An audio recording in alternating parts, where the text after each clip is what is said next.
Hello, नमस्कार। बहुत-बहुत स्वागत है आप सब लोगों का आपके अपने डिजिटल प्लेटफ़ॉर्म अपना प्लेनेट में दोस्तों। और ये है हमारी एमपी वाली क्लास। बस मुझे 1 मिनट दे दीजिए, सबको भाई लिंक भेज देते हैं और कम्युनिटी में भी सबको बता देते हैं। जल्दी से आ जाएँ लोग तो फिर हम क्लास शुरू करें। चलिए। बहुत बढ़िया। कौन-कौन आ चुका है भाई?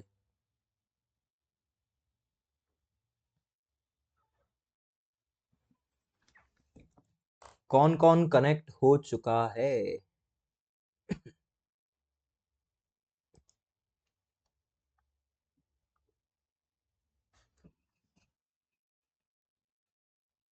बढ़िया, बढ़िया। बस 1 मिनट वेट करेंगे सबका और फिर हमारी क्लास को हम शुरू करने वाले हैं। चलिए, आज थोड़ा-सा लेट हो गए हैं, लेकिन भाई आज हम पूरा रिवीजन करने वाले हैं सेंसस ऑफ एमपी 2011 का। पूरा रिवीजन करेंगे एक और फिर लगाएँगे एमसीक्यू। ठीक है? तो क्विक रिवीजन रहने वाला है और कौन-कौन आ चुका है भाई? उर्वशी आ गई है, प्रिंसी भी आ गई है, रितिका, नम्रता, शिवानी। मैंने कहा ना आजकल लड़कियाँ बहुत ज़्यादा सिंसियर हैं। और ऐसा नहीं है, अपने बैच में जो है वो लड़के भी बहुत हैं, पर ये सब रिकॉर्डेड लेक्चर देखते हैं। भारती भी आ गई। देखो, सारी लड़कियां जो है रात तक पढ़ती हैं, सुबह वाली क्लास में भी आ जाती हैं और रिजल्ट में भी लड़कियां ही बाजी जो है वो फिर जीत लेती हैं। लड़के पढ़ते हैं लेकिन थोड़े लेजी होते हैं, आराम से आएंगे, फिर अपना रिकॉर्डेड लेक्चर देखेंगे। कुछ ऐसे हैं लड़के जो अपने साथी जो लगाते हैं क्लासेस, और कुछ तो बहुत बेहतरीन है। ऐसी बात नहीं है, अगर आप रिकॉर्डेड भी देख रहे हो तो भी यार आप बिलीवर कम्युनिटी के ही मेंबर हो, और लाइव देख रहे हो तो भी हो, कोई दिक्कत नहीं है। आपकी चॉइस है आपको कैसे देखना है। पर हाँ, लाइव देखने का फायदा ये होता है कि आपकी एक रूटीन जो है वो बन जाती है। ठीक है? और कौन कौन आ गया है भाई? अ, पूजा। हाँ, पूजा, आप देखिए, जैसे ही आपने क्लास को लाइव किया होगा ना तो ऑप्शन आ रहा होगा लाइव चैट, और लाइव चैट के साइड में जो है वो प्राइवेट लिखा आ रहा होगा। आप जैसे उसे क्लिक करोगे तो वो ऑल हो जाएगा। उसे ऑल कर लो और आप देखोगे कि बाकी लोगों ने जो भी मैसेज किया है वो आपको वहां पर दिखने लगेगा। ठीक है? और फिर आप भी मुझे बता दो कि आपको चीजें समझ में आ गई है क्या जो मैंने आपको बताया। तो फिर हम क्लास शुरू करते हैं। ठीक है? तो पूजा, आप बता दीजिएगा। चलिए भाई, आज की क्लास को शुरू कर रहे हैं दोस्तों, और रिवीजन के साथ शुरू करेंगे। कहाँ है भाई रिमोट? और जल्दी से देखिए, रिवीजन कुछ इस प्रकार है अपना। बिल्कुल बीना। हेलो बीना, हेलो हेलो। चलिए भाई। और एक चीज और यार, भाई मैंने पिछले जस्ट इसके पहले वाली क्लास के बाद एक पोल डाला है कम्युनिटी पे। उस पोल पे पार्टिसिपेट करो और मुझे बताओ कि पिछली क्लास तुम्हें कितनी समझ में आई है। ठीक है? तो इस क्लास के बाद उस पोल में जाकर पार्टिसिपेट करना। जैसे चुनाव में वोट डालना तुम्हारा कर्तव्य है, वैसे ही अपनी कम्युनिटी में जो भी पोल आते हैं ना उसमें तुम्हारा वोट तुम्हें देना पड़ेगा। ठीक है? अपने अधिकारों का प्रयोग करो। वैसी कम्युनिटी में तुम्हारे पास ज्यादा अधिकार तो है नहीं, तुम रिप्लाई कर नहीं सकते हो, कम से कम वोट दे दिया करो यार। वोट दिया करो भैया, वोट दिया करो। ठीक है? चलें। और पूजा, आपको समझ में आया कि नहीं? जो आप क्लास लगा रहे हैं उस क्लास को आप जब इस तरीके से करेंगे ना, ऐसे पकड़ोगे फोन को तो आपको वहां पे दिख जाएगी चीजें। अगर आप उसको लैंडस्केप कर लोगे तो फिर शायद ऑप्शन नहीं दिखता है। तो जो लाइव चैट का ऑप्शन आ रहा है उस लाइव चैट के ऑप्शन को आप प्राइवेट से ऑल कर लीजिए, तो फिर आपको बाकी सब लोगों की चैट भी दिखने लगेगी। चलिए, तो रिवीजन शुरू करते हैं भाई। और हमने देखा था दोस्तों, मध्य प्रदेश की जो जनगणना है वो हमें टोटल 7 पॉइंट में समझनी थी। ठीक है? सबसे पहले हमने देखे कुल आंकड़े देखे थे कल, फिर हमने जनसंख्या वृद्धि देखी, फिर हमने शहरीकरण और ग्रामीणीकरण देखा, लिंगानुपात देखा, जनसंख्या घनत्व देखा, साक्षरता देखी, और क्या देखा? एसटी और एससी को समझा। ठीक है कि भाई उनकी कैसी क्या पॉपुलेशन है। चलिए, एक एक करके भाई पढ़ाई को शुरू करते हैं, क्योंकि इसके बाद हमें लगाने हैं एमसीक्यू। चलिए दोस्तों, सबसे पहले हमने देखे कुल आंकड़े। और कुल आंकड़ों की अगर हम बात करें तो दोस्तों, कुल आंकड़े हमारा पहला फोल्डर है। हम 7 छोटे छोटे फोल्डर बनाकर इसे पढ़ रहे थे। देखिए, कुल जनसंख्या हमें देखना है सबसे पहले। ये सब मैं पढ़ा चुका हूं ना आपको, अब तो याद भी हो गया होगा, अब तो हम सिर्फ रिवीजन कर रहे हैं। तो कुल जनसंख्या देखना है, फिर कुल जनसंख्या के बाद कुल पुरुषों की संख्या कितनी है वो हमें देखना है, कुल महिलाओं की संख्या कितनी है वो हमें देखना है। जनसंख्या की दृष्टि से एमपी का देश में स्थान कौन सा है वो हमें देखना है, और भारत की कुल जनसंख्या में मध्य प्रदेश का प्रतिशत कितना है ये देखना है। और ये किसके आधार पर बात हो रही है? ये बातें हो रही है 2011 की जनगणना के आधार पर। तो मध्य प्रदेश की कुल जनसंख्या कितनी है भाई? 7 करोड़ 26 लाख।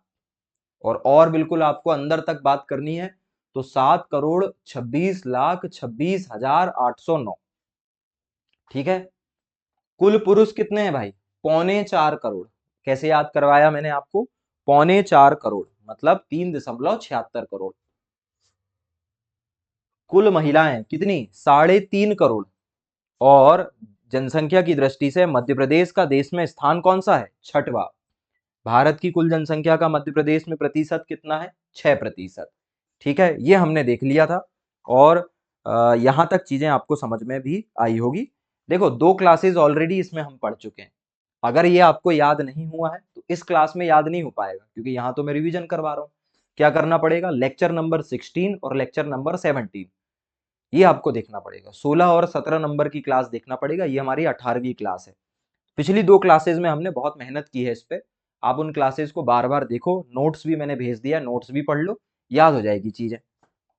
चलो, फिर हमने देखा सर्वाधिक और न्यूनतम जनसंख्या वाले जिले। हमें देखना है मध्य प्रदेश में सबसे ज्यादा जनसंख्या वाले 5 जिले देखे हमने, और सबसे कम जनसंख्या वाले 5 जिले देखे हमने। सबसे ज्यादा जनसंख्या वाले 5 जिलों की ट्रिक क्या थी? इज सा भोरी। क्या थी? इज सा भोरी। क्या थी? इज सा भोरी।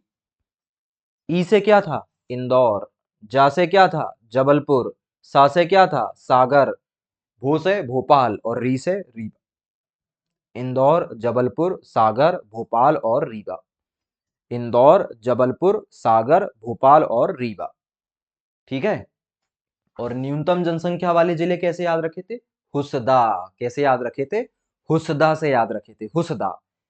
एच से क्या हो जाएगा? हरदा। यू से क्या हो जाएगा? उमरिया।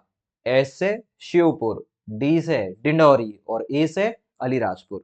क्या एक बार पढ़ने से हो जाएगा? क्या नहीं, कई बार पढ़ना पड़ेगा। कैसे? पिछली 2 क्लासेस लगा चुके हैं, अब तो दिमाग में बातें बैठ भी गई होगी।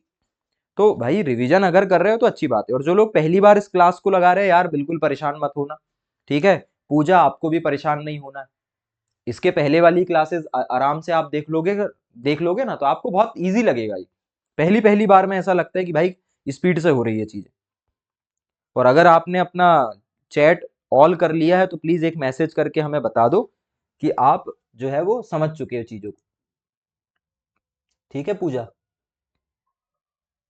ताकि मुझे पता तो चल जाए कि मैंने आपको जो बताया वो आपको पता चला कि नहीं चला। ठीक है। चलिए, तो हमने कुछ इस तरीके से देखा था। मध्य प्रदेश में सबसे ज्यादा जनसंख्या वाले 5 जिले कैसे देखे थे? इजसा भूरी। इजसा भूरी मतलब ई से इंदौर, जा से जबलपुर, सा से सागर, भो से भोपाल, री से रीवा। और भाई, मध्य प्रदेश की कुल जनसंख्या का कितने प्रतिशत इंदौर में रहता है? 4.5%। मध्य प्रदेश की कुल जनसंख्या का 4.5% अकेला कहाँ रहता है? इंदौर में रहता है।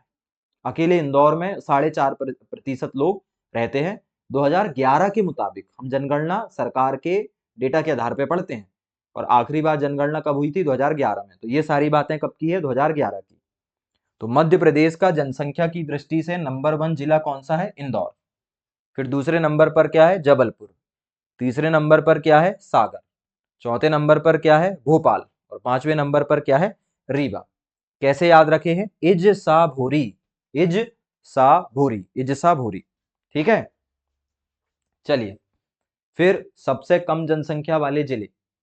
तो सबसे कम जनसंख्या रहती है हरदा में। हरदा, नर्मदापुरम के बाद जो जिला है वो क्या कहलाता है? हरदा। और कितना प्रतिशत है? 0.78% लोग मात्र रहते हैं। मतलब पूरे एमपी का 1% लोग भी हरदा में नहीं रहते हैं। कितना रहते हैं? 0.7% लोग। और उसके बाद उमरिया, श्योपुर, डिंडौरी और अलीराजपुर। हरदा, उमरिया, श्योपुर, डिंडौरी और अलीराजपुर। हरदा, उमरिया, श्योपुर, डिंडौरी और अलीराजपुर। ट्रिक क्या है? हुसदा। हम पढ़ते हैं हसदा, हसदा नहीं है, हुसदा है। ये हु है, हु, हुसदा। और ऐसे हमने सर्वाधिक और न्यूनतम जनसंख्या वाले जिले जो है वो कवर कर लिए। ठीक है, चलिए, ठीक है ना। आगे चलते हैं भाई, आगे चलिए। फिर हमने क्या देखा था? हमने देखा था दोस्तों जन्म वृद्धि दर, कि भाई पिछले 10 सालों में कितनी जन्म वृद्धि दर हुई है। तो 10 सालों में मध्य प्रदेश में कुल जनसंख्या वृद्धि दर, कौन से 10 साल भैया? 2011 के पहले के 10 साल, मतलब 2001 से 2011। 2011 के बाद जनगणना कब होना था? 2021 में। कोरोना की वजह से, चुनाव की वजह से और सरकार की वजह से अभी तक जनगणना नहीं हुई है। अब अगले साल जनगणना होगी, जिसके आंकड़े आएंगे आराम से। तो हम 5-6 साल, 6 साल पीछे चले गए हैं जनगणना के मामले में। ठीक है, तो 2001 से 2011 के बीच में देखो, जब तक नई जनगणना के आंकड़े नहीं आ जाते, यहीं से क्वेश्चन आने वाले हैं।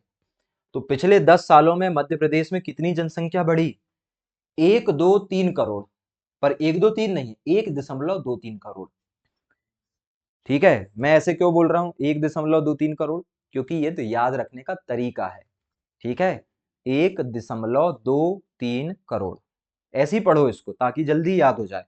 1.23 करोड़ जनसंख्या 10 साल में बढ़ गई।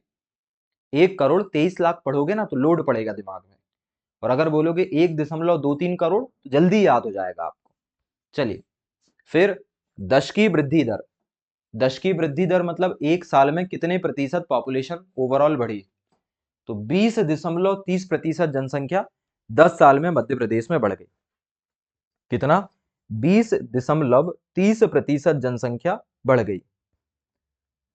तो भाई पिछली जनगणना कब हुई होगी? 2011 से पहले कब हुई थी? 2001 में। और 2001 से पहले कब हुई थी? 1991 में। हर 10 साल में होती है ना, तो 1991 में हुई होगी। फिर 91 से 2001 में हुई होगी, और 2001 से 2011 में हुई होगी। होना था फिर 2021 में, पर मोदी जी ने करवाई नहीं, तो 2027 में होगी। पूरा इन्होंने सिस्टम बिगाड़ दिया। तो है ना, जब आपके बच्चे पूछेंगे आपसे कि क्यों नहीं हुई, तो हम बताएंगे मोदी जी ने नहीं करवाई। आप क्या कर सकते, क्यों नहीं? तो इन 10 सालों की तुलना में, इन 10 सालों में मतलब 91 से 2001, ये वाले 10 सालों की तुलना में 2001 से 2011 की तुलना हम कर रहे हैं। तो 91 से 1 की तुलना में 1 से 2011 के बीच में जनसंख्या कम बढ़ी है। कितने प्रतिशत? 3.96%। कितना? कितना भैया? 3.96% की कमी आई।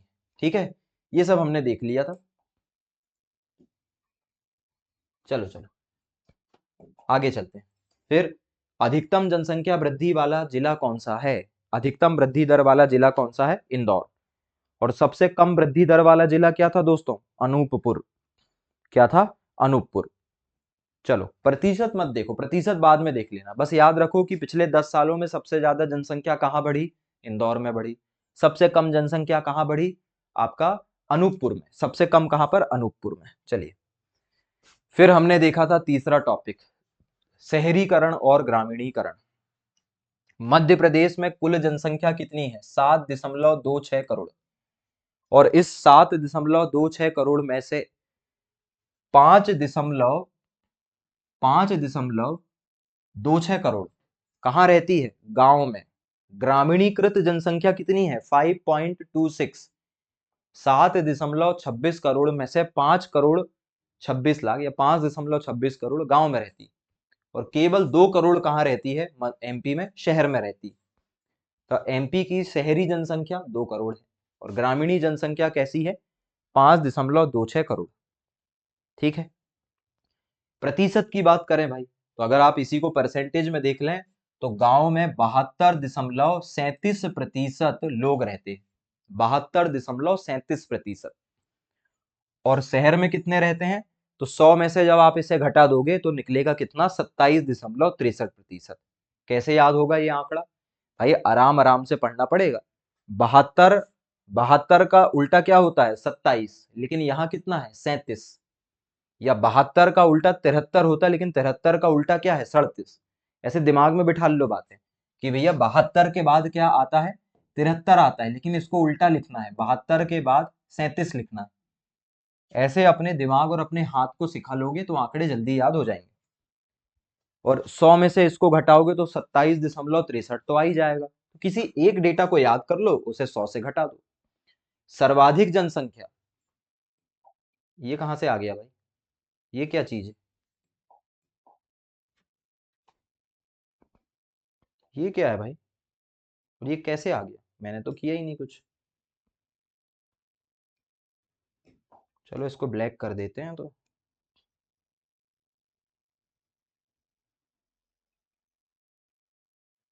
चलिए, फिर हमने देखा था सर्वाधिक जनसंख्या। सर्वाधिक जनसंख्या का क्या हिसाब किताब देखा था भाई? गांव में रहने वाली सर्वाधिक जनसंख्या यहां देखें, और शहर में रहने वाली सर्वाधिक जनसंख्या यहां देखें। तो सर्वाधिक जनसंख्या गांव में, मतलब गांव में रहने वाली सर्वाधिक जनसंख्या किन जिलों में ज्यादा है? मतलब मध्य प्रदेश के ग्रामीण जिले, सबसे ज्यादा ग्रामीण जिले कौन कौन से? तो हमने कहा भैया 3 जिले देख लेते हैं, ट्रिक बना लेते हैं। दास, पुराने जमाने में दास प्रथा चला करती थी, और दास प्रथा में दास कौन बना करते थे? गरीब लोग दास बना करेंगे ना, तो दास जो ग्रामीणीकृत, जो देखो गांव में गरीबी ज्यादा है, कोई बताने वाली तो बात है नहीं। तो गांव में गरीबी है, और गरीबी के कारण पहले के लोग दास बन जाया करते थे। तो आज भी ग्रामीणीकृत जिले मध्य प्रदेश के हमने कैसे याद रखें? दास के द्वारा। डी से क्या हो जाएगा? डिंडौरी। ए से क्या हो जाएगा? अलीराजपुर। और एस से क्या हो जाएगा? सीधी। तो डिंडौरी, अलीराजपुर, सीधी। डिंडौरी, अलीराजपुर और सीधी। और एक नाम सुनकर ही देखो गरीबी आपको अलग ही दिख जा रही है कि भाई डिंडौरी कैसा जिला है? गरीब जिला है। मैं देखो, मैं ऐसा नहीं कह रहा कि वहां के लोग अच्छे नहीं, भाई सब अपने एमपी के ही हैं, पर वहां विकास नहीं हो पाया। तो डिंडौरी, अलीराजपुर और सीधी, ये ग्रामीणीकृत जनसंख्या यहाँ पे ज्यादा रहती है, शहर नहीं है वहां पे ज्यादा। और शहरीकृत जनसंख्या कैसे याद रखे हैं? बिज। किससे याद रखे हैं? बिज से, BIJ, बिज। भोपाल, इंदौर, जबलपुर। कैसे याद रखे हैं? भोपाल, इंदौर, जबलपुर। ठीक है, भोपाल, इंदौर, जबलपुर। चलिए भैया, इतना हमने देख लिया था, आगे चलते हैं। फिर हमने देखा था लिंगानुपात। तो प्रति 1000 पुरुषों पर महिलाओं की जो संख्या होती है वो क्या कहलाती है? लिंगानुपात कहलाती है। और मध्य प्रदेश का कुल लिंगानुपात कितना देखा था? 931।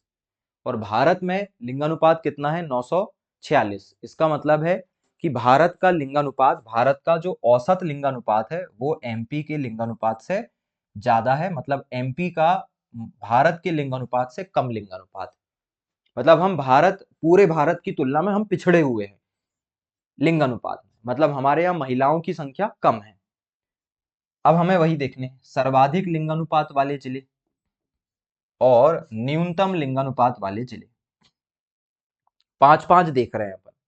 अब मैंने आपको इसकी पूरी कहानी बता रखी है पिछली क्लासेस में, वहां देख लेना। सर्वाधिक लिंगानुपात वाले जिले क्या है? बालाघाट। बालाघाट में 1000 पुरुषों पर महिलाएं कितनी है? 1022। अलीराजपुर में कितनी है? 1009। फिर मंडला, डिंडौरी और झाबुआ। तो बालाघाट, बालाघाट के बाद अलीराजपुर। कैसे बताया था? एक चावल वाला जिला बालाघाट, एक आदिवासी जिला अलीराजपुर। फिर चावल वाले 2 जिले, क्या क्या? मंडला और डिंडौरी। और फिर आदिवासी जिला झाबुआ। बात समझ में आ रही? चावल वाला जिला बालाघाट, आदिवासी जिला अलीराजपुर। फिर चावल वाले 2 जिले मंडला और डिंडौरी। फिर आदिवासी जिला झाबुआ।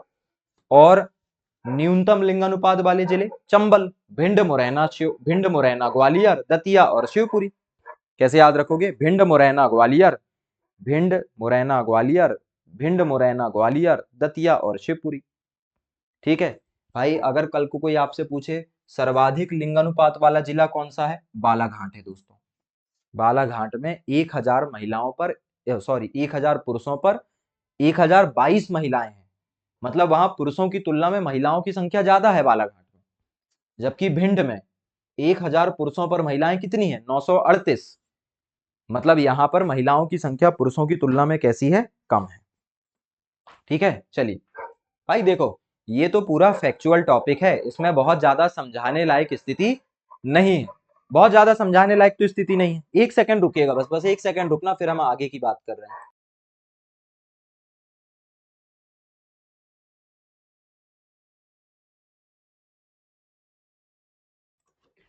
चलिए, तो इसमें बहुत ज्यादा समझाने की स्थिति नहीं है भैया, इसे बार बार देख के, हैंड रिटन नोट्स बना के इसे पढ़ना पड़ेगा।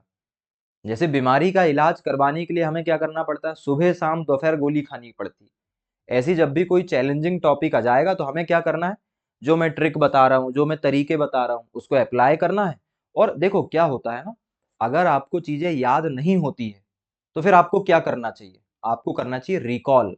मैंने पहले भी आपको बताया कि अगर आप चाहते हो कि आप एमसीक्यू पैटर्न बहुत अच्छे से सॉल्व कर पाओ, देखो मेंस की बात नहीं कर रहा हूं मैं, प्रीलिम्स की बात कर रहा हूं। अगर आप एमसीक्यू बहुत अच्छे से करना चाहते हो तो आपको सबसे पहले करना चाहिए रीड, बहुत अच्छे से रीडिंग करनी चाहिए, जैसे अभी हम रीडिंग कर रहे हैं। फिर आपको उसका करना चाहिए बार बार रिवीजन, आपको रिवीजन पे बहुत ज्यादा ध्यान देना चाहिए, बार बार पढ़ना चाहिए चीजों को। और जब रिवीजन कर लो एक दो बार तो फिर खाली बैठ के करना चाहिए रिकॉल। रिकॉल का मतलब क्या होता है, रिकॉल का मतलब होता है कि आप बिना पेन पेपर के, देखो आपने पढ़ लिया, नोट्स वोट्स खोल लिया आपने, रिवीजन कर लिया। रिकॉल का मतलब क्या है भाई, आप बैठे हो अपनी शांत मुद्रा में, आंख चाहो तो बंद कर लो, नहीं तो खोल लो, एकांत में बैठ जाओ और फिर बैठ के सोचो कि यार मध्य प्रदेश में कुल जनसंख्या कितनी है, 7 करोड़ 26 लाख 26 हजार 809। पुरुष कितने हैं, 3.25 करोड़ 3.76। महिलाएं कितनी है, 3.5 करोड़। देश में स्थान कौन सा है, छठवां। प्रतिशत कितना है, 6%। सर्वाधिक जनसंख्या वाले जिले कौन से थे, क्या ट्रिक थी उसकी, इजसा भोरी। ऐसे बढ़िया सोचते रहो। ई से क्या हो गया, इंदौर, ठीक है, जा से हो गया जबलपुर, सा से सागर, भू से भोपाल, री से रीवा। न्यूनतम जनसंख्या वाले जिले क्या थे, हुसदा। हुसदा मतलब हरदा, उमरिया, श्योपुर। ऐसी पढ़ा है हमने, हरदा, उमरिया, श्योपुर ऐसी पढ़ा, इस तरीके से पढ़ लो, है ना, ये सब पढ़ा नहीं पढ़ा। तो हमें वही रिकॉल करना है, जैसे हमने पढ़ा है वैसे ही हमें बैठकर क्या करना है, रिकॉल करना है ना। फिर जन्म वृद्धि दर कितनी थी, तो इस तरीके से याद होती चीजें, ऐसा नहीं कि आपने क्लास लगा ली चीजें याद हो गई। भैया कोई याद करने का चूरन तो कोई बांटता नहीं, ना रिवीजन करने से कुछ होगा। जैसे अगर आपको लगता है ना कि यार हम बार बार भूल जाते हैं, आप इसलिए भूल रहे हो क्योंकि आपने आपके दिमाग को तो ये बताना भूल ही गया कि उसको सेव करना है कि नहीं करना है। ऐसी तो कई खबरें आपके दिमाग के पास आती है। तो अगर आप चाहते हो कि आपका जो ब्रेन है, उसके जो न्यूरॉन है वो डेटा को संभाल के रखे, तो फिर आपको उसको बार बार चेताना पड़ेगा, बताना पड़ेगा कि ये जो हम तुझे बता रहे हैं भैया, इसको तुझको संभाल के रखना है। रिकॉल करने से दिमाग को ये सिग्नल पहुंचता है कि आप खाली टाइम में उस बात को सोच रहे थे, और फिर वो उस चीज को नहीं भूलता है। इसलिए रिकॉल अगर आप करोगे तो आपकी मेमोरी बहुत शार्प होगी और चीजें आपको लंबे समय तक याद रहेगी। ये छोटे छोटे डेटा आपको ऐसे ही याद होने वाले, ठीक है। तो 3-4 दिनों तक लगातार पढ़ लीजिए, और केवल 10 से 15 मिनट पढ़ना है, उससे ज्यादा समय आपको अकेले में नहीं लगेगा। फिर आप देखना कि आपको चीजें याद होती है कि नहीं होती, ठीक है। परेशान नहीं होना है भैया। हम जब किसी से पढ़ते हैं तो हम केवल ये नहीं देखते कि क्या पढ़ना है, कैसे पढ़ना है, ये ज्यादा जरूरी है। चलिए, तो जनसंख्या घनत्व की बात करते हैं। सबसे ज्यादा जनसंख्या घनत्व वाले जिले हमें देखना है, कम घनत्व वाले जिले देखना है। उसके पहले हमें देखना है मध्य प्रदेश में जनसंख्या घनत्व कितना है, 236। प्रति वर्ग किलोमीटर में रहने वाले लोगों की संख्या को क्या कहते हैं, जनसंख्या घनत्व कहते हैं। सबसे ज्यादा जनसंख्या घनत्व किधर है, एमपी के इस तरफ है। कैसे याद रखे हैं, मैंने कहा था एक बिज्जू अंकल रहते हैं। बिज्जू अंकल इतना घनत्व है उनका, ऐसा मोटा पेट है उनका, बहुत ज्यादा घनत्व है बिज्जू अंकल का। सुबह सुबह हमारे घर के सामने खड़े हो जाते हैं तो सूर्य भी नहीं दिखता है। सूर्य को गुड मॉर्निंग करने से पहले बिज्जू अंकल को गुड मॉर्निंग करना पड़ता है, जो सूर्य से बड़ा गोला उनके पेट का है। तो हमने कहा बिज्जू, बिज गुड मॉर्निंग, जीएम, बिज जीएम। ये ऐसा बिज अभी पढ़ा था कि हमने शहरीकरण वाले जिले हमने बिज से ही पढ़े थे, भोपाल, इंदौर, जबलपुर, वही है तीनों, गुड मॉर्निंग। तो बी से हो जाएगा भोपाल, आई से हो जाएगा इंदौर, जे से हो जाएगा जबलपुर, जी से हो जाएगा ग्वालियर, एम से हो जाएगा मुरैना। तो भोपाल, इंदौर, जबलपुर, ग्वालियर, मुरैना। भाई भोपाल में सबसे ज्यादा लोग रहते हैं, जनसंख्या की दृष्टि से नहीं, घनत्व की दृष्टि से। मतलब 1 वर्ग किलोमीटर में, 1 किलोमीटर की लंबाई और 1 किलोमीटर की चौड़ाई वाले एरिया को मिलाएं तो भोपाल में 855 लोग रहते हैं, सबसे ज्यादा भोपाल। सेकंड नंबर पे इंदौर, थर्ड नंबर पे जबलपुर, फिर जीएम ग्वालियर और मुरैना। तो बिज्जू जीएम, बिज जीएम से पढ़ लेंगे। ऐसे ही न्यूनतम जनसंख्या घनत्व वाले जिले, तो देखो डीएसपी बैरा, मैंने कहा था आज से 3-4 साल पहले एक नए व्यक्ति है जो डीएसपी बने, नाम है उनका ललित बैरागी। क्या नाम है उनकी, नाम उनका क्या है, ललित बैरागी। सब उनको बैरा बैरा बोलते हैं। क्या कहते हैं उनको, बैरा बैरा भाई। डीएसपी बन गए वो। अच्छा, डीएसपी लोगों का घनत्व कम होता है। घनत्व मतलब समझ रहे हो, कम होते हैं ना वो। जैसे 100 लोग खड़े हैं बाजार में, तो क्या 100 में से 80 डीएसपी हैं क्या? नहीं। 100 में से मुश्किल से कोई एक डीएसपी होगा। और 100 में से भी नहीं, मैं कह रहा हूँ 10,000 में से एक डीएसपी बन पाता है। शायद ये भी आंकड़ा ज्यादा है, मैं कह रहा हूँ लाख में एक व्यक्ति डीएसपी बन रहा है। बहुत कम घनत्व है डीएसपी, ढूंढने से मिलते हैं डीएसपी। आपके रिश्तेदारी में कितने डीएसपी घूम रहे हैं? कहने की बात है, आपके मोहल्ले में कितने डीएसपी रह रहे हैं? तो डीएसपी लोगों का घनत्व बहुत कम है भैया। तो कम घनत्व वाले जिले देखना है तो डीएसपी बैरा। कैसे याद रख लेंगे, डीएसपी बैरा। डी से डिंडौरी, एस से श्योपुर, पी से पन्ना। डिंडौरी, श्योपुर, पन्ना। बै से बैतुल, रा से रायसेन। डिंडौरी, श्योपुर, पन्ना, बैतुल और रायसेन। भोपाल में प्रति वर्ग किलोमीटर में 855 लोग रहते हैं, जबकि वहीं डिंडौरी में मात्र 94 लोग रहते हैं, क्योंकि डिंडौरी में विकास नहीं हुआ है। हमने सबसे ज्यादा ग्रामीणीकृत जिले की ट्रिक क्या देखी थी, दास। और डी से क्या था, डिंडौरी। तो सबसे ज्यादा ग्रामीण जनसंख्या डिंडौरी में रहती है, और जनसंख्या घनत्व भी सबसे कम किसका है, डिंडौरी का है। तो देखो, ऑलरेडी मैं डिटेल आपको बता चुका हूं, रिवीजन करवा रहे हैं एक बार। चलो आगे चलते हैं। अगला देखा था दोस्तों साक्षरता। देखो डेटा तो रहेगा, कोई बात ही नहीं है, डेटा तो है, क्योंकि जनसंख्या में डेटा ही पूछा जाता है। ठीक है। कुल साक्षरता कितनी है एमपी की, 69.5। पुरुष साक्षरता कितनी है, 78.7। महिला साक्षरता कितनी है, 59.2। कैसे याद रखना है, तो मैंने कहा था 69 में 10 जोड़ दो, क्या हो जाएगा, 79। और 79 से थोड़ा बहुत कम कर लोगे तो 78.7 हो जाएगा पुरुषों का। और अगर महिलाओं की बात करो तो इसमें से 10 घटा दो, इसमें 10 जोड़ोगे तो पुरुष और 10 घटाओगे तो महिला आ जाएगा। सर्वाधिक साक्षरता वाले जिले, बिज का उल्टा कर दो। अभी तक हमने बार बार क्या पढ़ा है, बिज पढ़ा है। बिज का उल्टा कर दो, जिब हो जाएगा, जिब। तो साक्षरता वाले जिले कैसे पढ़ना है, जिब। जबलपुर, इंदौर, भोपाल। जबलपुर, इंदौर, भोपाल।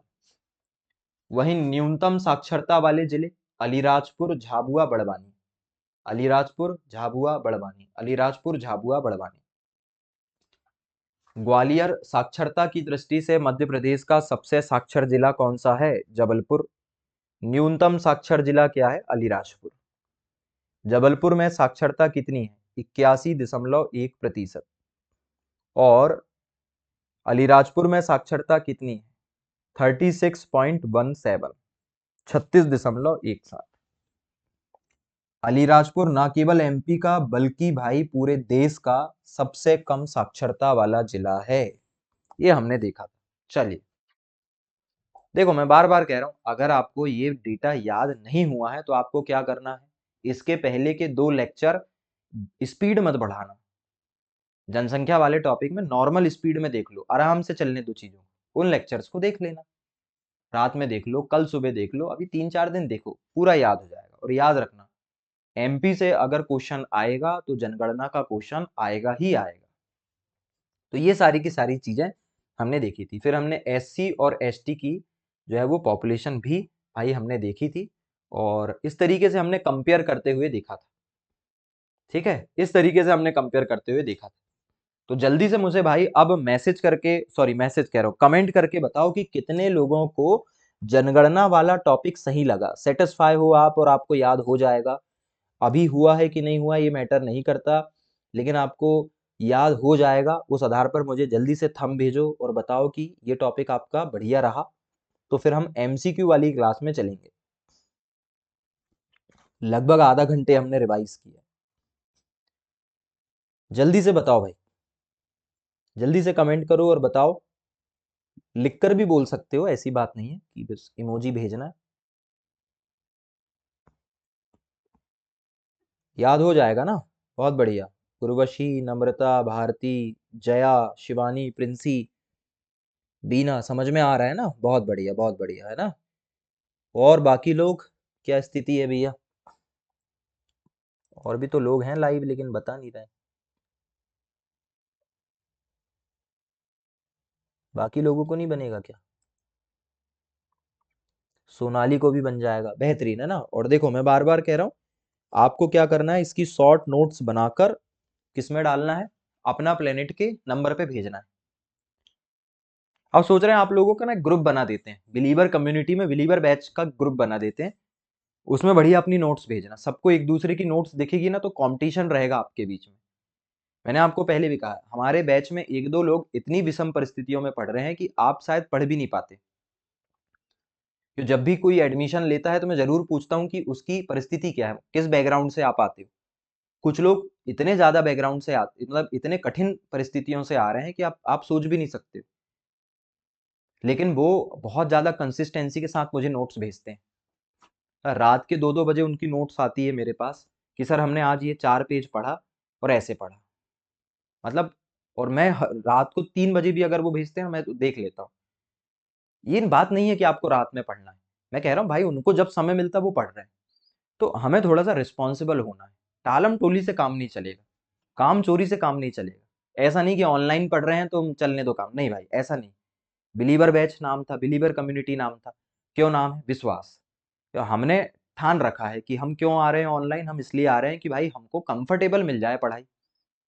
रात में अपने बढ़िया बिस्तर पे बैठे हैं अपन पढ़ रहे हैं, इससे बेहतरीन और क्या हो सकता। ठीक है, अभी तो गर्मी के दिन आ रहे हैं, अभी तो बढ़िया तुम अब तो पूरा मजा ले पाओगे तुम ऑनलाइन का। ऑनलाइन का असली मजा जो है वो विषम परिस्थितियों में जाता है, जब लोग धूप में परेशान हो रहे होंगे, जब तुम बढ़िया पंखे के कूलर के नीचे बैठ के पढ़ रहे होगे, तो बहुत सारी सुविधाएं। हमें रिस्पॉन्सिबल होना है, ठीक है। बिल्कुल बिल्कुल संस्कार, तुम तो अब आए हो और सीधे डिस्कशन ग्रुप की बात कर रहे हो।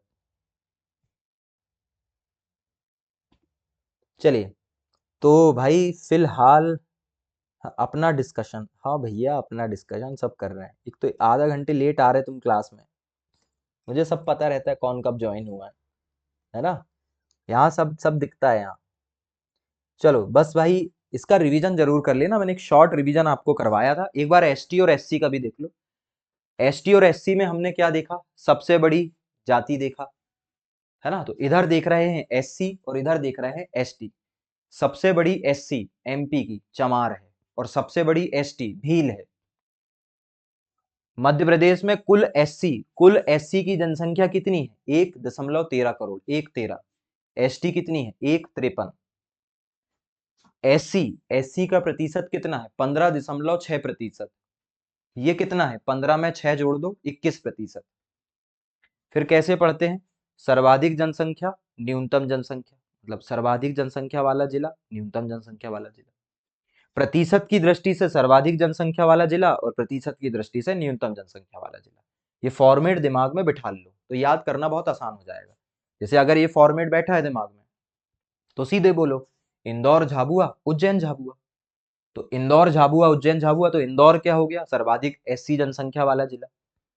न्यूनतम एससी जनसंख्या वाला जिला झाबुआ। प्रतिशत की दृष्टि से सबसे ज्यादा उज्जैन, सबसे कम झाबुआ। तो कल को अगर एग्जामिनर ने पूछ लिया प्रतिशत की दृष्टि से मध्य प्रदेश का न्यूनतम एससी वाला जिला बताओ, तो आपको तो पता है ना तरीका, तो आप बता दोगे झाबुआ। ऐसे ही इधर क्या हो जाएगा? धार भिंड अलीराजपुर भिंड। ठीक है, चलो भाई।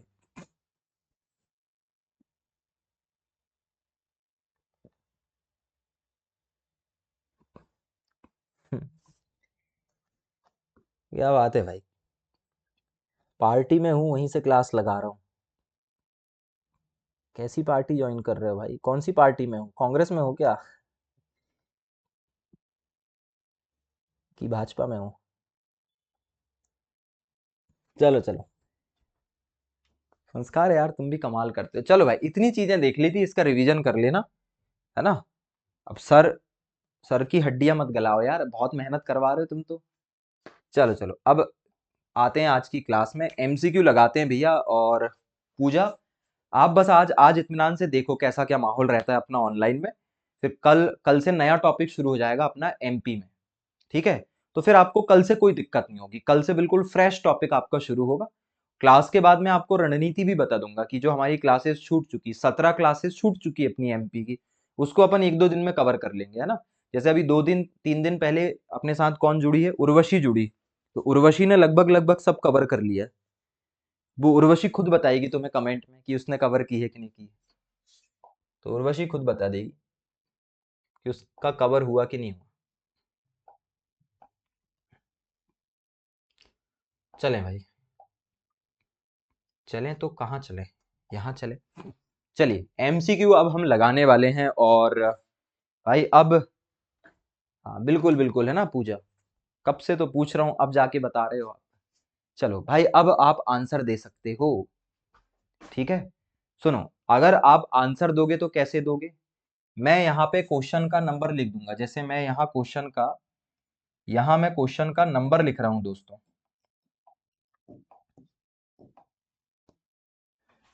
ठीक है। मैं जैसे इसे लिख दे रहा हूँ 1, मैं इसे 1 लिख रहा हूँ।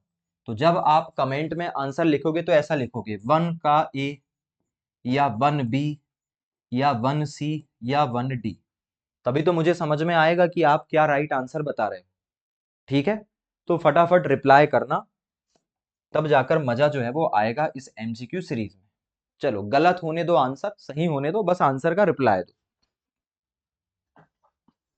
बिल्कुल, उर्वशी का दर्शन बस रह गया, बाकी एमपी कवर कर ली उसने। बिल्कुल, है ना, तो सबको समझ में आ जाएगा। और फिर मैं तो हूं यार, कोई दिक्कत नहीं है, कुछ भी कंफ्यूजन हो कांटेक्ट कर लेना। अच्छा एक चीज और भाई, एक चीज और, कल किसने पूछा था मुझसे, जया, कल जया ने मुझसे पूछा था कि भारत की सबसे बड़ी, भारत की सबसे बड़ी एससी जाति कौन सी, सॉरी एसटी जाति कौन सी, भारत की सबसे बड़ी एसटी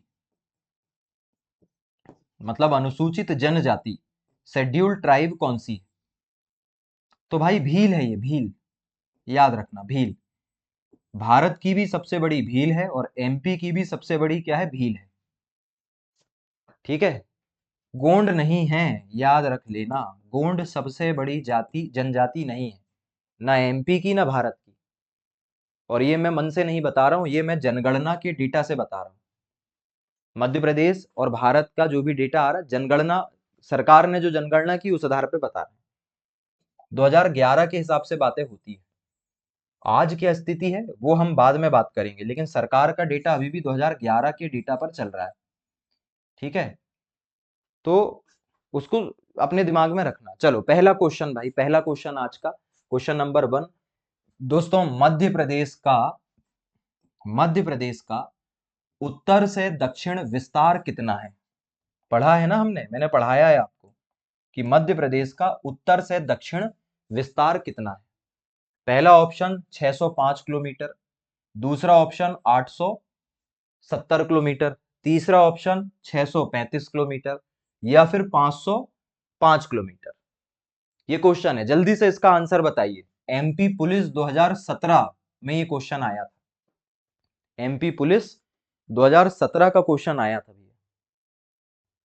चलो भाई, संस्कार का आ भी गया आंसर, ए बोल रहे हैं सब लोग।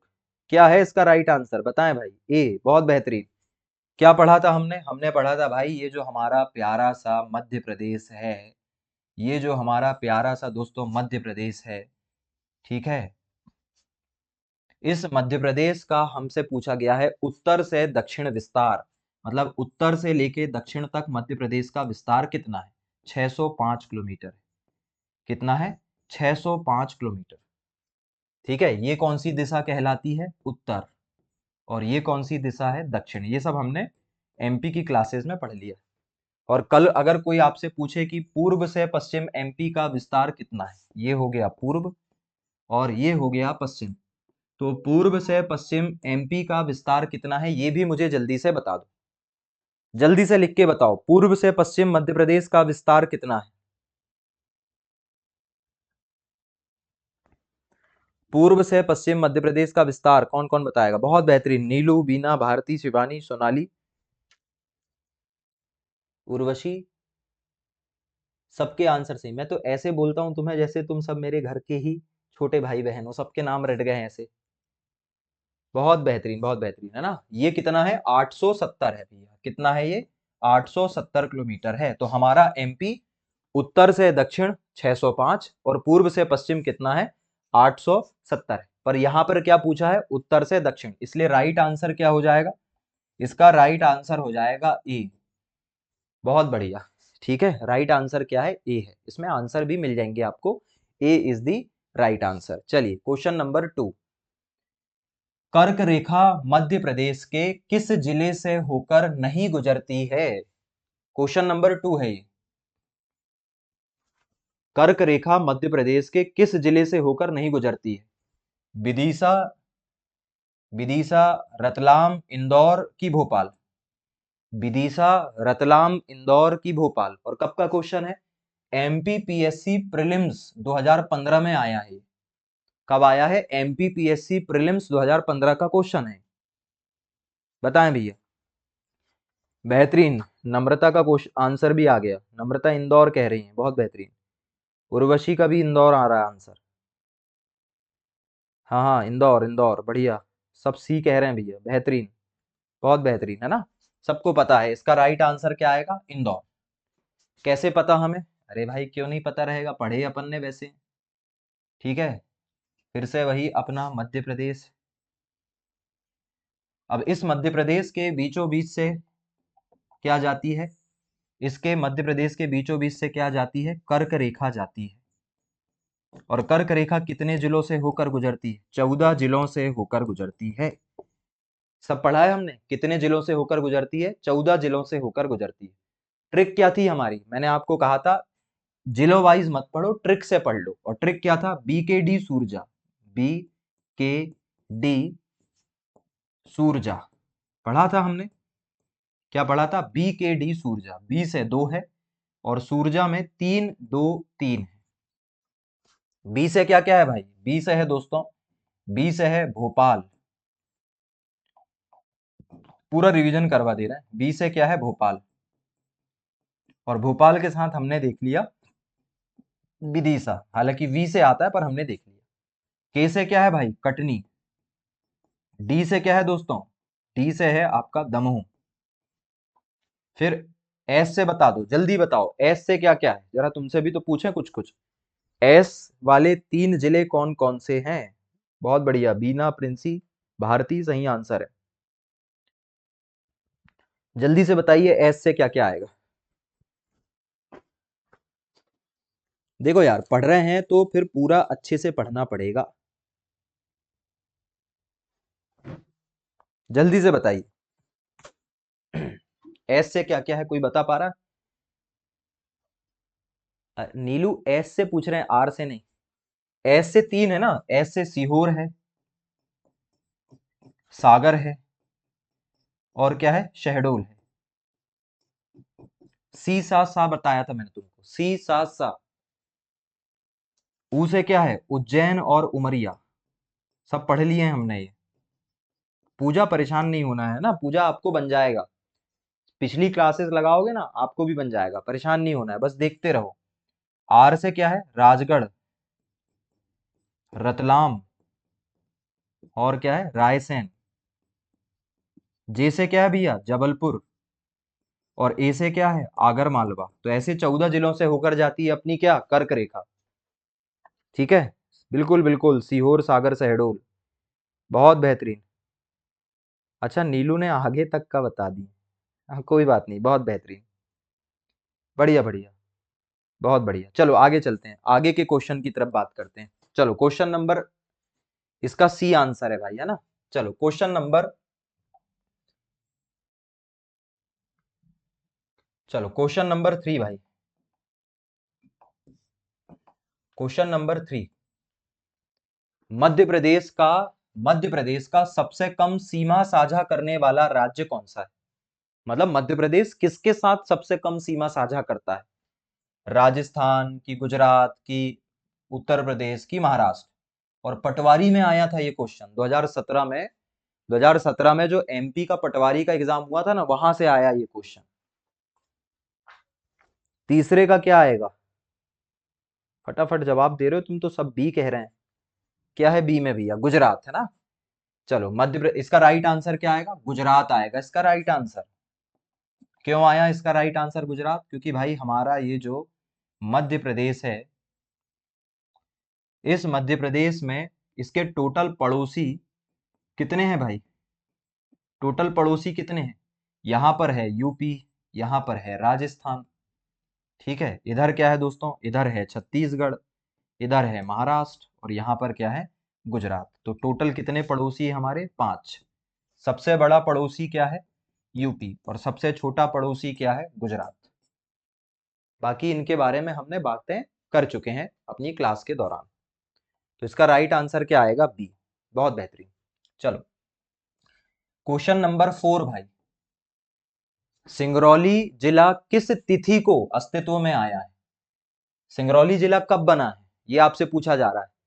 और फॉरेस्ट गार्ड के एग्जाम में एमपी से क्वेश्चन आया था 2017 में।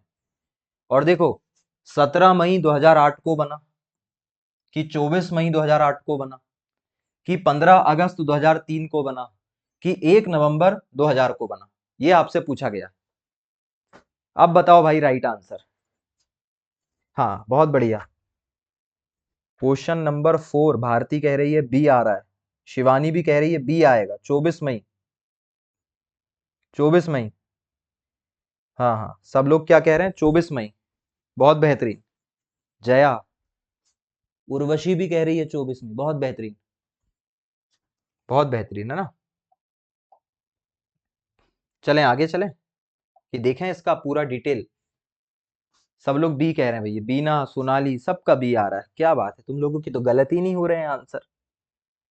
हाँ, बहुत अच्छे से एमपी पढ़ रहे हो क्या? कौन पढ़ाता है तुम्हें एमपी? चलो इसका राइट आंसर क्या है? 24 मई 2008 में बना है। हमने डेट सहित पढ़ा है। 24 मई 2008 को क्या बना है दोस्तों? सिंगरौली बना है। क्या बना है? सिंगरौली। और जल्दी से मुझे बताओ सिंगरौली जिला किस जिले को तोड़कर बनाया गया था? सिंगरौली जिला किस जिले को तोड़कर बनाया गया था? जल्दी से बताओ सिंगरौली किस जिले को तोड़कर बनाया गया था? बहुत बेहतरीन, सबके जवाब बहुत अच्छे आ रहे हैं।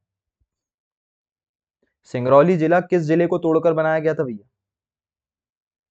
सीधी, है ना? बहुत बढ़िया नीलू, उर्वशी, बहुत बढ़िया, सीधी से बनाया गया था। तो सीधी जिले को तोड़कर क्या बनाया गया था? सिंगरौली। अच्छा, उसके 6 दिन पहले 17 मई को क्या बना था? ये बताओ मुझे, 17 मई को क्या बनाया गया था? इस डेट को भी कुछ बना है क्या? 17 मई 2008 को। बहुत बढ़िया, जया, नम्रता, शिवानी, प्रिंसी, बहुत बढ़िया। पूजा, बहुत बढ़िया, पूजा से भी अब जवाब आने लगे हैं। क्या बात है, बहुत बेहतरीन। हाँ, भारती का जवाब आ रहा है अलीराजपुर, अलीराजपुर, क्या बात है ना? बहुत बेहतरीन। 17 मई 2008 को क्या बना था? अलीराजपुर बना था भैया। क्या बना था? अलीराजपुर। अब तो अलीराजपुर को हम आलीराजपुर कहने लगे हैं, क्योंकि अलीराजपुर का नाम बदल के आलीराजपुर हो गया है। और अलीराजपुर किससे बना है? झाबुआ से बना है। कहने को एक क्वेश्चन रहता है, कहने को एक क्वेश्चन रहता है, लेकिन देखो एक क्वेश्चन से 4 क्वेश्चन रेडी होते हैं। अगला मुझे बताओ 15 अगस्त 2003 को कितने जिले बने थे और कौन कौन से जिले बने थे? चलो 15 अगस्त 2003 को वास समिति की सिफारिश पर कितने जिले बने? 3 जिले बने। और उन जिलों के नाम बताओ। 15 अगस्त 2003 को जो 3 जिले बने थे उनके नाम बताओ, जल्दी से बताओ। 15 अगस्त 2003 को वास समिति की सिफारिश पर कौन कौन से 3 जिले बने थे?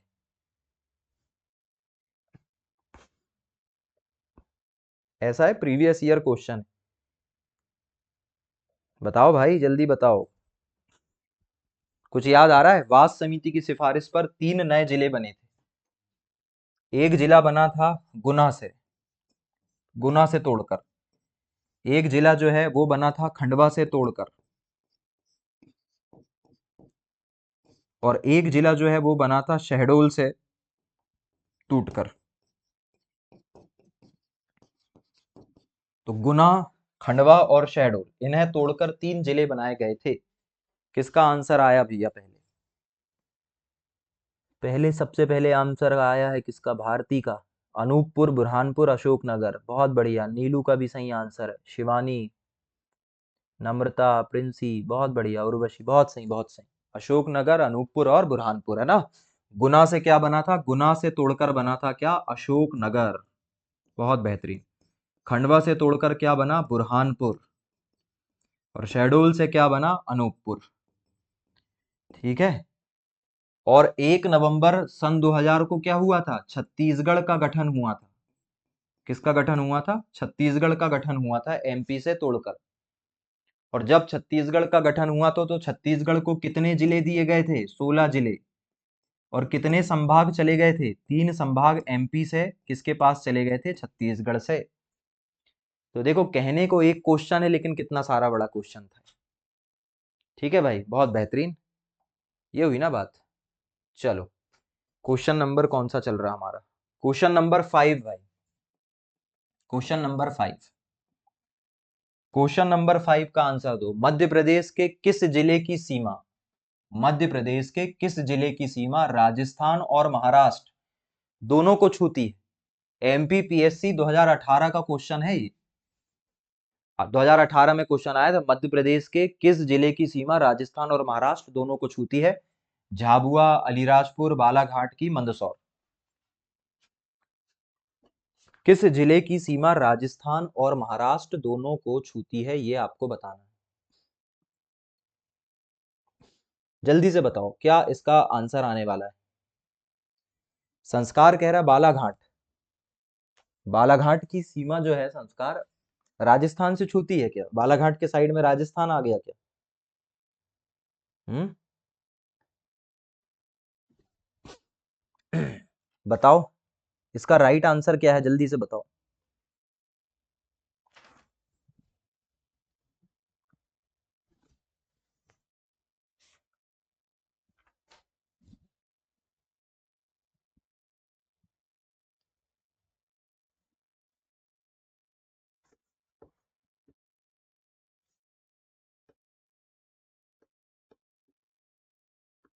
जल्दी से बताइए भाई। सोचिए, थोड़ा सोचिए, इस क्वेश्चन को अच्छे से देखिए। क्वेश्चन को अच्छे से देखिए। झाबुआ है, अलीराजपुर है, बालाघाट है, मंदसौर है। जो ट्रिक बताया हूं मैंने उस पर ध्यान दीजिए। राजस्थान कैसे पढ़ा था हमने? AMRS गुनीझा। कैसे पढ़ा था? AMRS गुनीझा पढ़ा था हमने। कुछ याद आ रहा है?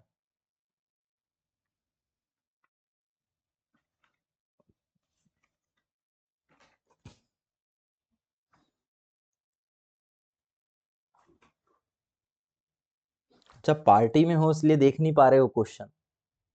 यार सब लोग बी क्यों कह रहे हैं भैया? बी क्यों कह रहे हो यार? बी कैसे हो रहा है तुम सबका आंसर? क्यों भाई? आंसर बी कैसे हो रहा है देखो जरा। बी कैसे हो जाएगा? जरा कोई मुझे ट्रिक तो बताओ कि तुमने क्या ट्रिक पढ़ा। राजस्थ राजस्थान की ट्रिक क्या पढ़ी है और महाराष्ट्र की ट्रिक क्या पढ़ी? क्या दिखाएं निकाल कर इसमें पीडीएफ में? जल्दी से बताओ इसका आंसर। गड़बड़ कर रहे हो क्या? क्या बात करते हो यार, कोई बालाघाट कह रहा है। समय ले लो इस क्वेश्चन में, 2018 का क्वेश्चन है। और एक सेकंड रुकना है ना, जरा मैं पानी पी लूं भाई, 2 क्लासेस हो गई हैं अब।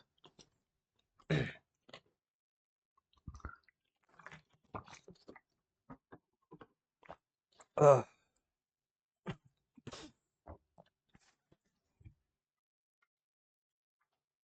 बस 1 सेकंड रुकना है ना।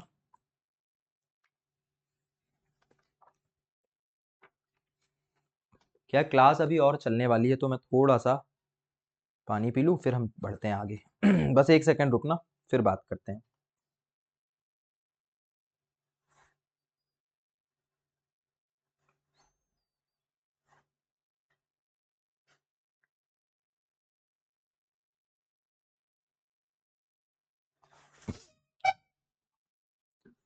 चलें। यार तुम गलत अरे भाई झाबुआ। क्या बात करते हो यार, कमाल करते हो भैया। अब तुम झाबुआ कहने लगे है ना? मुझे बताना जरा, महाराष्ट्र की सीमा झाबुआ को छू रही है क्या? भाई ये क्वेश्चन डिलीट होगा, ये क्वेश्चन गलत है। ये क्वेश्चन गलत है दोस्तों। ये क्वेश्चन गलत है। इसलिए तो तुम्हें कह रहा था कि थोड़ा सा समय लो इसे करने के लिए। इसे करने के लिए थोड़ा सा समय लो।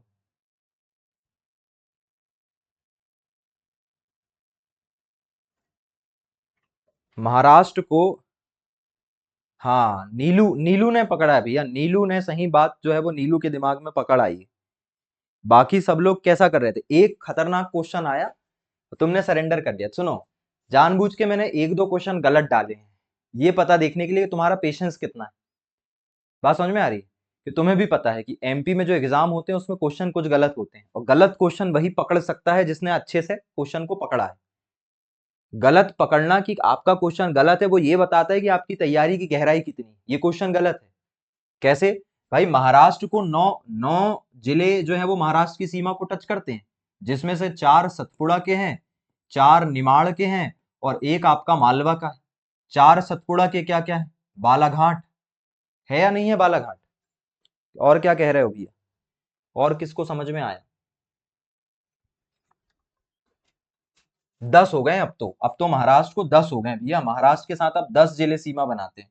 10, 5 हो गए आपके सतपुड़ा के, 5 सतपुड़ा के हैं आपके, बालाघाट, सिवनी, छिंदवाड़ा, पांडुरना और बैतूल, खंडवा, बुरहानपुर, खरगोन, बड़वानी और अलीराजपुर। ठीक है। और राजस्थान के साथ आगर मालवा, मुरैना, मंदसौर, इस तरीके से पढ़ा हमने। राजगढ़, रतलाम, शिवपुर, शिवपुरी सब स्क्वायर में है, गुना, नीमच और झाबुआ। और कोई ऐसा नहीं है जो आपस में आ रहा है, कोई ऐसा नहीं है जो आपस में इनको टच करता है, इसलिए कोई भी ऑप्शन जो है वो सही नहीं है। इसलिए क्वेश्चन जो है वो क्या हो जाएगा, डिलीट हो जाएगा, डिलीट। पर आपको पता तो होना चाहिए ना कौन सा क्वेश्चन। हाँ सर, हल्के में ले लिए थे, अब से ध्यान रखना पड़ेगा। ध्यान तो रखना पड़ेगा भैया, एमपीपीएससी है, एमपीपीएससी में मजाक नहीं चलता। तुम्हें क्या लग रहा था फ्लावर है, फायर है ये क्वेश्चन, फायर। चलो चलो चलो, होते रहता है ये सब। चलें भैया, क्वेश्चन नंबर आगे।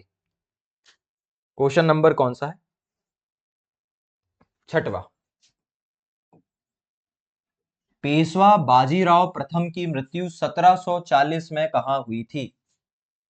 ठीक है, ये क्वेश्चन आ चुका है कईयों बार, तो मैंने इसकी डेट नहीं लिखी, पर स्टेट सर्विस एग्जाम में आया है। मतलब ये जो एग्जाम, ये क्वेश्चन है, ये महाराष्ट्र में भी आया है, ये महाराष्ट्र पीएससी में भी मिला था मुझे देखने को, और एमपी पीएससी में भी ये आया है। ठीक है, तो एमपी पीएससी और Maharashtra PSC state service exam में क्वेश्चन आते रहता है। तो पेशवा बाजीराव प्रथम की मृत्यु 1740 में कहां हुई थी, ये आपको बताना है। महेश्वर, रेवरखेड़ी, बुरहानपुर या भोपाल, ये आपको बताना है। अरे कहाँ गया भाई, यही है ना, हाँ। बताओ, अब थोड़ा सा लॉजिक लगा लो, अगर थोड़ा बहुत भी पता होगा तो बन जाएगा। बुरहानपुर जंक्शन। नम्रता, क्वेश्चन नंबर 6 का आंसर तो बताओ, तुमने तो 6 बस लिख दिए। 6 का 1 महेश्वर में।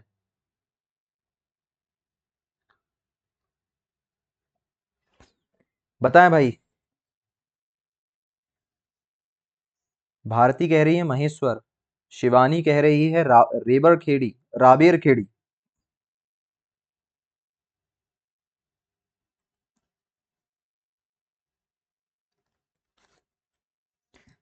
नम्रता का भी बी आ रहा है भैया। तुम लोग गूगल करके तो नहीं बताते हो आंसर, ऐसे मत करना। चलो, इसका सही आंसर क्या है, रेवर खेड़ी। दोस्तों, ये रेवर खेड़ी खरगोन जिले के अंतर्गत आता है। अब किसके अंतर्गत आता है, खरगोन जिले के अंतर्गत रेवर खेड़ी आता है, जहां पे 1740 में पेशवा बाजीराव प्रथम की मृत्यु हुई थी। और इसी के बाद जो है वो क्या हुआ था, मराठाओं के बीच में विभाजन हुआ, और नागपुर वाला क्षेत्र किसे मिल गया था, भोंसले को। और फिर भोंसले और गोंड राजों के बीच में, हमारे यहाँ गोंडवाना का राज था, तो गोंडवाना और नागपुर के भोंसले के बीच में लड़ाई शुरू हुई, और यहीं से मध्य प्रदेश का गठन हम पढ़ते हैं, इसलिए ये हमारे लिए जानना जरूरी है। तो B is the right answer. चलें question number 7। Question number 7 MPSI 2016 का क्वेश्चन है। 1948 में 1948 में मध्य भारत जब पार्ट बी में था तो उसकी राजधानी क्या थी? ग्वालियर, इंदौर, भोपाल, रीवा, जबलपुर। इससे सरल क्वेश्चन तुमने बचपन से लेके अब तक नहीं देखा होगा, ये इतना सरल क्वेश्चन। बहुत बढ़िया भारती, बहुत सही।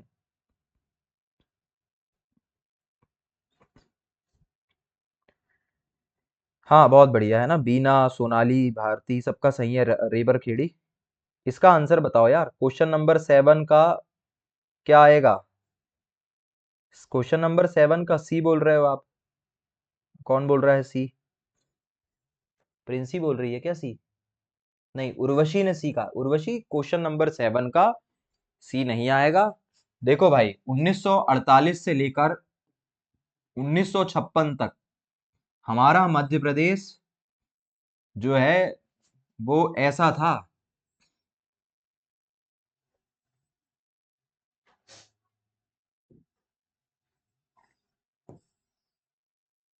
ऐसा था।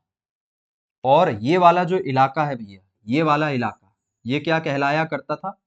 ये कहलाया करता था सीपी एंड बरार। ये वाला हिस्सा क्या कहलाया करता था? ये कहलाया, अच्छा, सीपी एंड बरार कहलाया करता था, जो किसमें आया करता था? पार्ट ए में। ये वाला इलाका विंध्य कहलाया करता था, जो किसमें आया करता था? पार्ट, किसमें आया करता था? सी में आ गया था। ठीक है, जिसमें भोपाल भी शामिल था। और ये वाला इलाका क्या कहलाया करता था? मालवा यूनियन कहलाया करता था, जो पार्ट बी का हिस्सा था। और ये क्या कहलाया करता था? मध्य भारत। और मध्य भारत से पहले इसका नाम मैंने आपको पढ़ाया था, मालवा यूनियन। और इसकी दो राजधानी थी, एक थी ग्वालियर और एक थी इंदौर। इसलिए इसका राइट आंसर क्या है? ए इसका राइट आंसर है। ये सब पढ़ा चुके हैं आपको। ए इज द राइट आंसर। चलिए, क्वेश्चन नंबर 8 भी है। स्वतंत्रता के समय, ध्यान से देखना, स्वतंत्रता के समय विंध्य प्रदेश, विंध्य प्रदेश किसमें शामिल हो गया था? पार्ट सी में रियासतों की संख्या कितनी थी? ये एमपीपीएससी प्रीलिम्स का क्वेश्चन है 2012 का। और ये इस साल फिर आएगा। ये क्वेश्चन इस साल फिर आएगा। देख देख लेना, इस साल का एग्जाम होगा तो ये फिर से आ रहा है ये क्वेश्चन। विंध्य रियासत में कितनी रियासतें शामिल थी? 25, 38, 15, 61?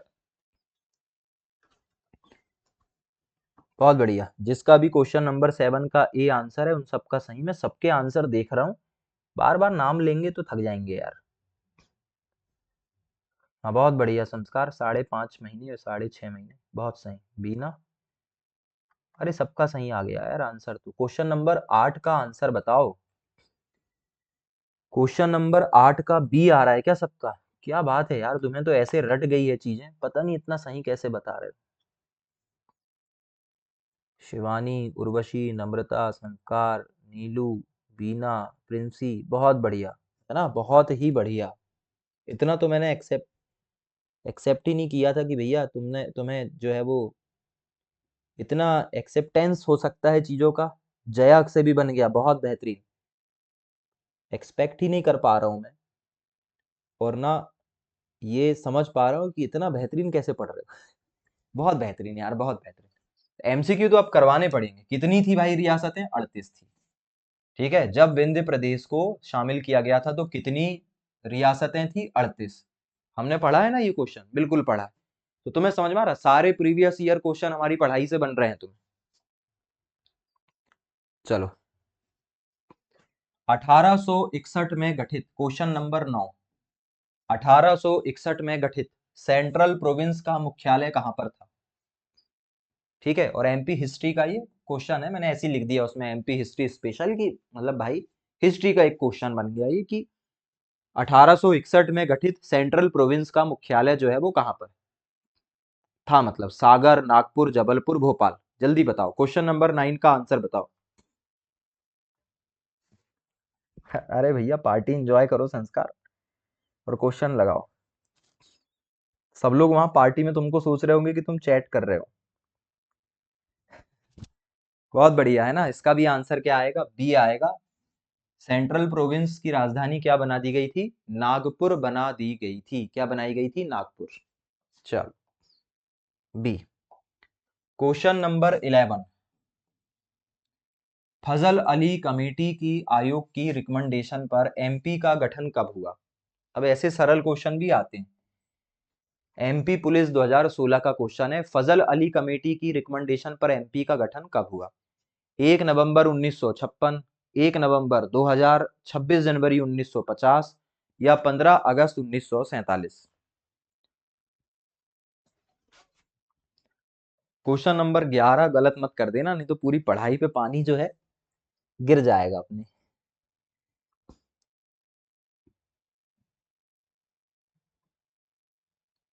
क्वेश्चन नंबर 10 का आंसर कर रहे हो सब लोग अभी। क्वेश्चन नंबर 10 है, क्वेश्चन नंबर 11 है ये। क्या आंकड़ा गड़बड़ कर दिए क्या?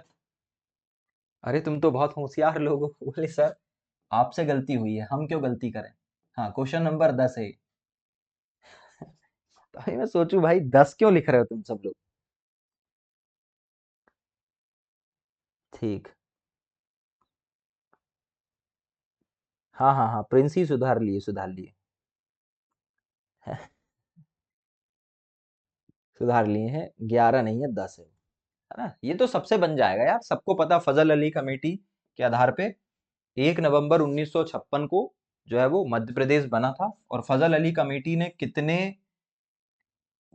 कितने जिले बनाने की रिकमेंडेशन की थी, सॉरी कितने राज्य, चलो तुमसे एक दो क्वेश्चन पूछ लेते।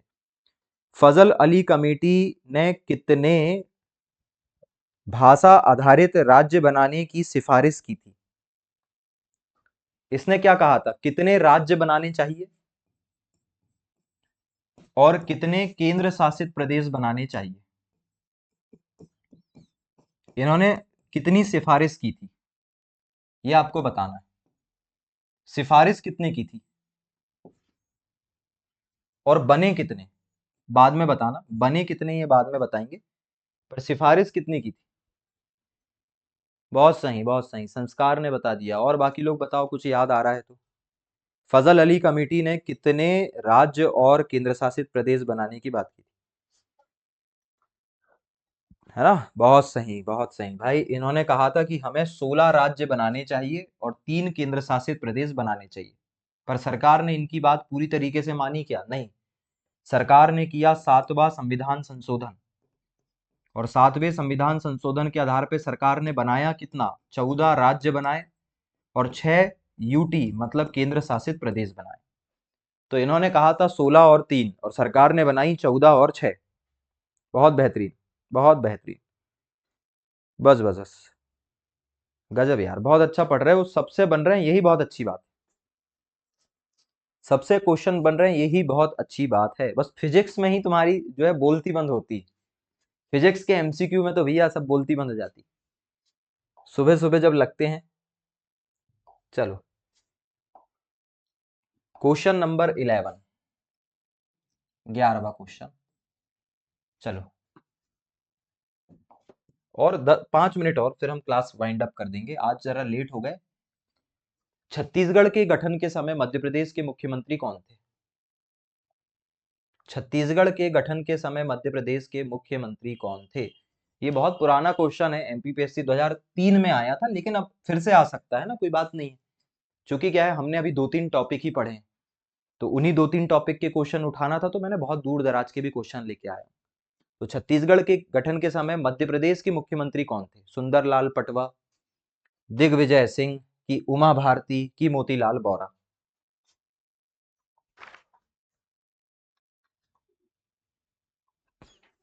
बढ़िया बढ़िया, देख रहा हूँ ना, सबके आंसर देख रहा हूँ मैं।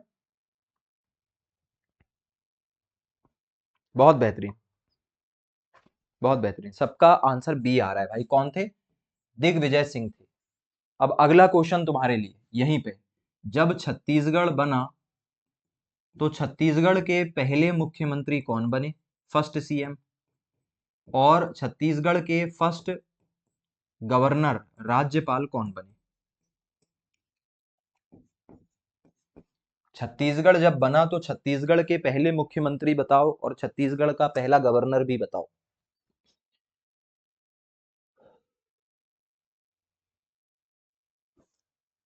बताओ यार।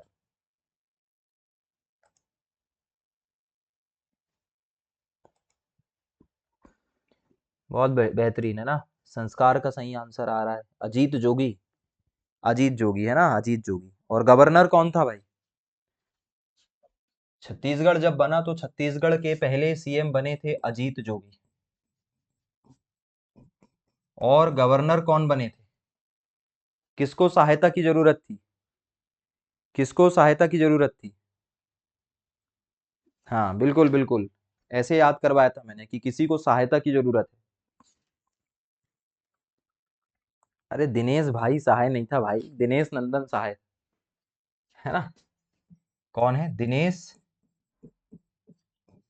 नंदन सहाय। चलो अगला क्वेश्चन। छत्तीसगढ़ के गठन के समय मध्य प्रदेश का राज्यपाल कौन था? मुख्यमंत्री तो दिग्विजय सिंह, राज्यपाल कौन था एमपी का? जब छत्तीसगढ़ बना तब मध्य प्रदेश के राज्यपाल कौन थे? बहुत बढ़िया, भारती, नीलू, बीना, संस्कार, प्रिंसी। बहुत सही क्वेश्चन, बहुत सही बता रहे हो, है ना। बहुत बेहतरीन। छत्तीसगढ़ के गठन के समय मध्य प्रदेश का राज्यपाल कौन था, बताओ भाई। अब इसके बाद भाई खत्म कर रहे हैं आज की क्लास, फिर कल देखेंगे। इसका आंसर दे दो, बहुत हो गया, अब आज बहुत ज्यादा लेट हो जाएंगे नहीं तो। भाई महावीर, क्या बात है, सही है सही है। प्रिंसी, नीलू, बहुत सही। संस्कार सही आंसर भाई, है ना। कौन था? भाई महावीर। राज्यपाल कौन थे? भाई महावीर। कौन थे? भाई महावीर। चलो बहुत बेहतरीन, बेहतरीन भाई बेहतरीन।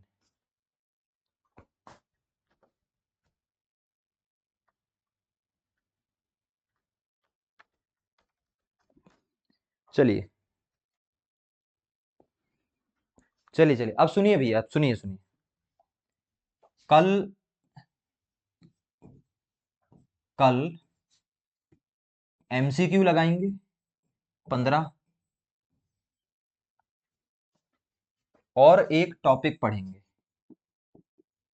टॉपिक छोटा सा है, मध्य प्रदेश के राजकीय प्रतीक चिन्ह। छोटा सा टॉपिक है हमारा, मध्य प्रदेश के राजकीय प्रतीक चिन्ह पढ़ेंगे, और एमसीक्यू लगाएंगे 15 से 20।